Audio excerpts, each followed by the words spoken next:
Hi friends, welcome to Vidya's kitchen and blogs. Friends, ಇವತ್ತಿನ ವಿಡಿಯೋಲಿ ನಾವು ಚೋಲೆ ಮಸಾಲ ಹೇಗ್ ಮಾಡೋದಂತ ನೋಡೋಣ. ಆಕ್ಚುಲಿ ಈ ಚೋಲೆ ಮಸಾಲ ಪೂರಿಗೆ, ದೋಸೆಗೆ, ಗೀ ರೈಸ್ಗೆಲ್ಲ ಸಖತ್ತಾಗಿರುವಂತ ಕಾಂಬಿನೇಷನ್. ನಾನು ಇದಕ್ ಮುಂಚೆ ಚೋಲೆ ಮಸಾಲ ಮಾಡಿದೀನಿ, ರೆಸಿಪಿ ವಿಡಿಯೋ ಹಾಕಿದೀನಿ.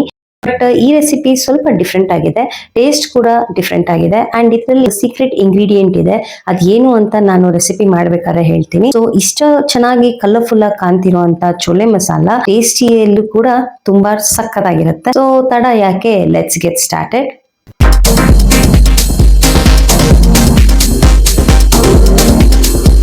ಫ್ರೆಂಡ್ಸ್, ಈ ರೆಸಿಪಿಗೆ ನಾನು ಒಂದು 150 ಗ್ರಾಮ್ ಅಷ್ಟು ಕಾಬೂಲ್ ಕಡಲೆ ತಗೊಂಡು 2-3 ಸತಿ ತೊಳೆದು ಹಿಂದಿನ ದಿನ ರಾತ್ರಿನೇ ಬಿಸಿನೀರಲ್ಲಿ ಸೋಕ್ ಮಾಡಿ ಇಟ್ಟಿದ್ದೆ. ನಾವು ತಗೊಂಡಿರುವಂತ ಕಾಬೂಲ್ ಕಡಲೆ ಡಬಲ್ ದ ಸೈಜ್ ಆಗಿರ್ಬೇಕು, ಆಗ ಚೆನ್ನಾಗಿ ನೆಂದಿದೆ ಅಂತ ಅರ್ಥ. ಸೊ ಕಂಪ್ಲೀಟ್ ನೀರ್ ಸ್ಟ್ರೈನ್ ಮಾಡಿ ಇಟ್ಟಿದ್ದೀನಿ. 2 ಈರುಳ್ಳಿ, 2 ಟೊಮ್ಯಾಟೊ ಈ ತರ ಸಣ್ಣದಾಗಿ ಹಚ್ಚಿಟ್ಕೊಂಡಿದ್ದೀನಿ.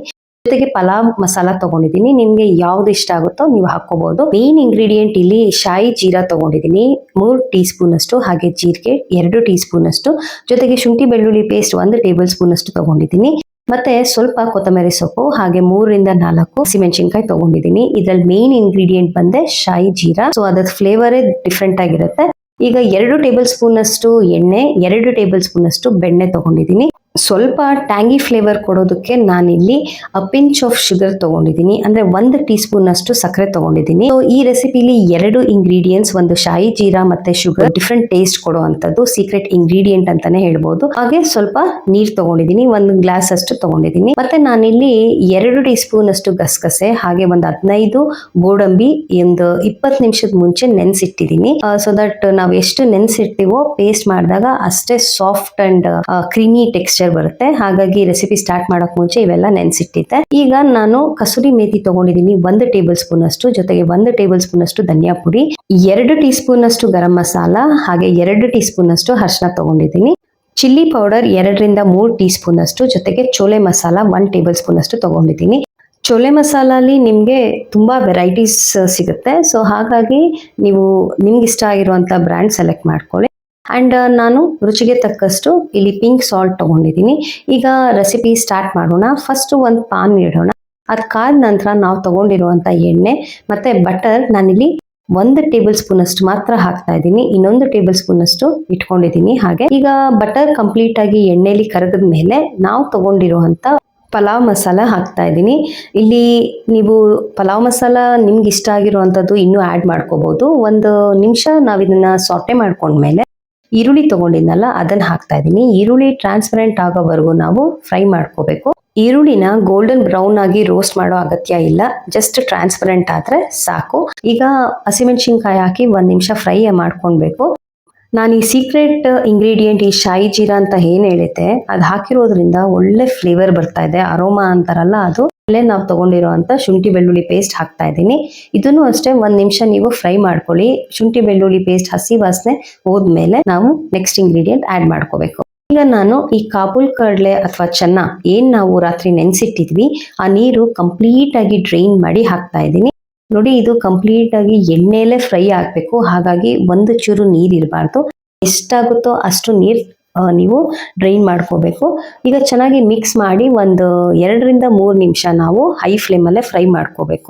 ಇದಾದ್ಮೇಲೆ ನಾವು ತಗೊಂಡಿರುವಂತ ಎಲ್ಲಾ ಡ್ರೈ ಮಸಾಲ ಪೌಡರ್ಗಳನ್ನ ಹಾಕ್ಬೇಕು. ಡ್ರೈ ಮಸಾಲ ಹಾಕಿದ ತಕ್ಷಣ ಫ್ಲೇಮ್ ಯಾವಾಗೂ ನಾವು ಕಡಿಮೆಗೆ ಇಟ್ಕೊಳ್ಬೇಕು. ಚೆನ್ನಾಗಿ ಮಿಕ್ಸ್ ಮಾಡ್ಕೊಳ್ಳೋಣ. 1 ನಿಮಿಷ ಅಷ್ಟು ಅಥವಾ 2 ನಿಮಿಷ ಅಷ್ಟು ಲೋ ಫ್ಲೇಮ್ ಅಲ್ಲಿ. ಯಾಕೆ ಲೋ ಫ್ಲೇಮ್ ಅಂದ್ರೆ ಮಸಾಲ ಪೌಡರ್ಗಳು ಹೈ ಫ್ಲೇಮ್ ಅಲ್ಲಿ ಸೀದ್ ಬಿಡುತ್ತೆ, ಅದಕ್ಕೆ. ಈಗ ನಾನು ಟೊಮ್ಯಾಟೊ ಹಾಕ್ತಾ ಇದ್ದೀನಿ. ಟೊಮ್ಯಾಟೊ ಕೂಡ ನಾವು ಫ್ರೈ ಮಾಡ್ಕೋಬೇಕು. ಅದು ಫುಲ್ ಸಾಫ್ಟ್ ಆಗಿ ಆಗ್ಬೇಕು, ಅಲ್ಲಿವರೆಗೂ ನಾವು ಫ್ರೈ ಮಾಡ್ಕೊಂಡು ನೆಕ್ಸ್ಟ್ ನಾನು ಉಪ್ಪು ಹಾಕೋತಾ ಇದ್ದೀನಿ. ಮುಂಚೆ ಎಲ್ಲ ನಾವು ಚೆನ್ನಾನ ಕುಕ್ ಮಾಡ್ಕೊಂಡ್ಬಿಡ್ತಾ ಇದ್ವಿ ಉಪ್ಪು ನೀರು ಹಾಕೊಂಡು, ಬಟ್ ಈ ರೆಸಿಪಿಲಿ ಹಂಗ್ ಮಾಡ್ತಾ ಇಲ್ಲ. ಗ್ಲಾಸ್ ಅಷ್ಟು ಬಿಸಿ ಬಿಸಿ ನೀರ್ ಹಾಕ್ತಾ ಇದ್ದೀನಿ. ಈಗ ಚೆನ್ನಾಗಿ ಮಿಕ್ಸ್ ಮಾಡ್ಬೇಕು, ಹಾಗೆ ಫ್ಲೇಮ್ ಹೈ ಅಲ್ಲಿ ಇರ್ಲಿ. 1 ಕುದಿ ಬಂದ ತಕ್ಷಣ ನೋಡಿ, ನೀವು ಸೈಡ್ ಅಲ್ಲೆಲ್ಲ ನೋಡ್ಬೋದು ಎಣ್ಣೆ ಎಲ್ಲ ಬಿಟ್ಕೋತಾ ಇದೆ ಅಲ್ಲ. ಈ ಟೈಮಲ್ಲಿ ಚೆನ್ನಾಗಿ ಮಿಕ್ಸ್ ಮಾಡಿ ಲಿಡ್ ಕ್ಲೋಸ್ ಮಾಡಿ 2-3 ವಿಸಿಲ್ ಅಷ್ಟು ನಾವು ಕುಕ್ ಮಾಡ್ಕೋಬೇಕಾಗತ್ತೆ. ಸೊ ಈ ಕುಕ್ಕರ್ 2-3 ಸತಿ ಕೂಗಿ ತಣ್ಣಗಾಗುವಷ್ಟೊತ್ತಿಗೆ ನಾವ್ ಏನು ಗಸಗಸೆ ನೆನ್ಸಿಟ್ಟಿದ್ವಿ ಅಲ್ವಾ, ಅದನ್ನ ರುಬ್ಕೊಂಡು ಫೈನ್ ಪೇಸ್ಟ್ ಆಗಿ ಮಾಡಿಟ್ಕೋಬೇಕು. ನೋಡಿ ಕುಕ್ಕರ್ ಕೂಗಾಗಿದೆ, ತಣ್ಣು ಕೂಡ ಆಗಿದೆ. ಇಲ್ಲಿ ನೋಡಿ ಈ ತರ 95% ಅಷ್ಟು ಚೆನ್ನಾಗಿ ಬೆಂದಿದೆ. ಸೊ ಈ ಟೈಮಲ್ಲಿ ಮತ್ತೆ ನಾನು ಸ್ಟವ್ ಆನ್ ಮಾಡ್ತಾ ಇದ್ದೀನಿ. ಈಗ ನೋಡ್ಬೋದು ನೀವು ಕುದಿಯಕ್ ಶುರು ಆಯ್ತಲ್ಲ, ಈ ಟೈಮಲ್ಲಿ ನಾನು ರುಬ್ಬಿಟ್ಕೊಂಡಿರುವಂತ ಗಸಗಸೆ ಗೋಡಂಬಿ ಪೇಸ್ಟ್ ಹಾಕಿ ಜೊತೆಗೆ ಕೊತ್ತಂಬರಿ ಸೊಪ್ಪು ಹಾಕ್ತಾ ಇದ್ದೀನಿ.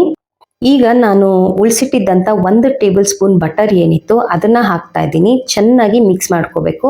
ಈ ಗೋಡಂಬಿ ಯಾವಾಗೂ ಅಷ್ಟೇ ನಾವು ಪೇಸ್ಟ್ ಮಾಡಿ ಹಾಕಿದಾಗ ಆ ಕರಿ ಅಥವಾ ಗ್ರೇವಿದು ಕನ್ಸಿಸ್ಟೆನ್ಸಿನೇ ಚೇಂಜ್ ಮಾಡ್ಬಿಡುತ್ತೆ, ಒಂಥರ ಕ್ರೀಮಿ ಟೆಕ್ಸ್ಚರ್ ಕೊಡುತ್ತೆ. ಒಂದು ಕುದಿ ಬಂದ್ಮೇಲೆ ಲಿಡ್ ಕ್ಲೋಸ್ ಮಾಡಿ 6 ರಿಂದ 8 ನಿಮಿಷ ಲೋ ಟು ಮೀಡಿಯಂ ಫ್ಲೇಮ್ ಅಲ್ಲಿ ಕುದಿಸ್ಕೋಬೇಕು. ನೋಡಿ ಈಗ ನಾನು ಲಿಡ್ ಓಪನ್ ಮಾಡ್ತಾ ಇದ್ದೀನಿ. ಮತ್ತೆ ನಾವು ಇದನ್ನ ಚೆನ್ನಾಗಿ ಮಿಕ್ಸ್ ಮಾಡ್ಕೋಬೇಕು. ಈಗ ನಾನು ಹೇಳದ್ನಲ್ಲ, ಇನ್ನೊಂದು ಸೀಕ್ರೆಟ್ ಇಂಗ್ರೀಡಿಯೆಂಟ್ ಅದು ಸಕ್ಕರೆ. ಈಗ ಅದನ್ನ ಹಾಕೊಂತಾ ಇದ್ದೀನಿ. ಅದನ್ನ ಹಾಕಿ ಚೆನ್ನಾಗಿ ಮಿಕ್ಸ್ ಮಾಡಿ ಮತ್ತೆ ಲಿಡ್ ಕ್ಲೋಸ್ ಮಾಡಬೇಕು. ಈಗ ಮತ್ತೆ ನಾವು ಕಂಪ್ಲೀಟ್ ಫ್ಲೇಮ್ ಲೋ ಮಾಡಿ 1-2 ನಿಮಿಷ ಚೆನ್ನಾಗಿ ಕುದಿಸ್ಕೋಬೇಕು. ಸಕ್ಕರೆ ಕೂಡ ಚೆನ್ನಾಗಿ ಕರ್ಗಿ ಒಂಥರ ಟ್ಯಾಂಗಿ ಫ್ಲೇವರ್ ಕೊಡುತ್ತೆ, ಈ ಚಟ್ಪಟ ಫ್ಲೇವರ್ ಅಂತೀವಲ್ಲ ಆ ತರ. ಈಗ ಲಿಡ್ ಓಪನ್ ಮಾಡ್ತಾ ಇದ್ದೀನಿ. ನೀವು ನೋಡ್ಬೋದು ಕನ್ಸಿಸ್ಟೆನ್ಸಿ ಪರ್ಫೆಕ್ಟ್ ಆಗಿದೆ, ತುಂಬಾ ಚೆನ್ನಾಗಿ ಗಟ್ಟಿ ಆಗಿದೆ ಅಂಡ್ ಕ್ರೀಮಿ ಟೆಕ್ಸ್ಚರ್ ಆಗಿದೆ. ಎಣ್ಣೆ ಕೂಡ ಸೈಡಲ್ಲೆಲ್ಲ ರಿಲೀಸ್ ಆಗಿದೆ. ಈಗ ನಮ್ಮ ಚೋಲೆ ಮಸಾಲ ಕಂಪ್ಲೀಟ್ ಆಗಿ ರೆಡಿ ಆಗಿದೆ. ಮುಂಚೆ ಎಲ್ಲ ನಾವು ಚೆನ್ನಾನ ಬೇಯಿಸ್ಕೊಂಡು ಒಂದೇ ಸತಿ ಒಗ್ಗರಣೆ ಹಾಕಿ ಮಾಡ್ತಾ ಇದ್ವಿ, ಅದು ಒಂಥರ ಚೆನ್ನಾಗಿರುತ್ತೆ ಅಂಡ್ ಇದು ಕೂಡ ಡಿಫ್ರೆಂಟ್ ಆಗಿರುತ್ತೆ. ಬಟ್ ಎರಡರದ್ದು ಟೇಸ್ಟ್ ತುಂಬಾ ಚೆನ್ನಾಗಿರುತ್ತೆ. ಈ ತರ ನೀವು ಹೊಸದಾಗಿ ಟ್ರೈ ಮಾಡಿ ನೋಡಿದ್ರೆ ಡೆಫಿನೆಟ್ಲಿ ನಿಮ್ಗೆ ಇಷ್ಟ ಆಗುತ್ತೆ. ಯಾವಾಗೂ ಒಂದೇ ತರ ನಾವು ರೆಸಿಪಿಗಳು ಮಾಡ್ತಿದ್ರೆ ಒಂದೊಂದ್ಸತಿ ನಮಗೂ ಬೋರ್ ಆಗುತ್ತೆ, ಮನೆಯವ್ರಿಗೂ ಬೋರ್ ಆಗುತ್ತೆ. ಸೊ ಯಾವ್ದನ ಹೊಸ ತರ ನಾವು ಟ್ರೈ ಮಾಡಿದ್ರೆ ಅವ್ರಿಗೂ ಇಷ್ಟ ಆಗುತ್ತೆ ಅಂಡ್ ನಮಗೂ ಕೂಡ ಅವರು ಸ್ಯಾಟಿಸ್ಫೈಡ್ ಆಗಿ ತಿಂದ್ರು ಅಂತ ಖುಷಿ ಇರುತ್ತೆ. ಕರೆಕ್ಟಾ? ಸೊ ಈ ರೆಸಿಪಿ ನೀವು ಡೆಫಿನೆಟ್ ಆಗಿ ಟ್ರೈ ಮಾಡಿ, ಹಾಗೆ ಕಮೆಂಟ್ ಮಾಡಿ ತಿಳಿಸಿ ಹೇಗಾಗಿತ್ತು ಅಂತ. ಇವತ್ತೆಲ್ಲ ಯಾರು ನನ್ನ ಚಾನಲ್ ಫಸ್ಟ್ ಟೈಮ್ ನೋಡ್ತಿದ್ದೀರಾ, ನನ್ನ ಈ ವಿಡಿಯೋ ಫಸ್ಟ್ ಟೈಮ್ ನೋಡ್ತಿದ್ದೀರಾ, ಪ್ಲೀಸ್ ನನ್ನ ಚಾನಲ್ಗೆ ಸಬ್ಸ್ಕ್ರೈಬ್ ಮಾಡ್ಕೊಳ್ಳಿ, ಹಾಗೆ ಬೆಲ್ ಐಕನ್ ಪ್ರೆಸ್ ಮಾಡಿ. ನಾನು ಮಾಡೋ ಎಲ್ಲಾ ರೆಸಿಪಿ ವಿಡಿಯೋಸ್ ಹಾಗೆ ವ್ಲಾಗ್ ವಿಡಿಯೋಸ್ ನೋಟಿಫಿಕೇಶನ್ ನಿಮಗೆ ಸಿಗುತ್ತೆ. ವಿಡಿಯೋ ಇಷ್ಟ ಆದಲ್ಲಿ ಲೈಕ್ ಮಾಡಿ, ಶೇರ್ ಮಾಡಿ. Thanks for watching.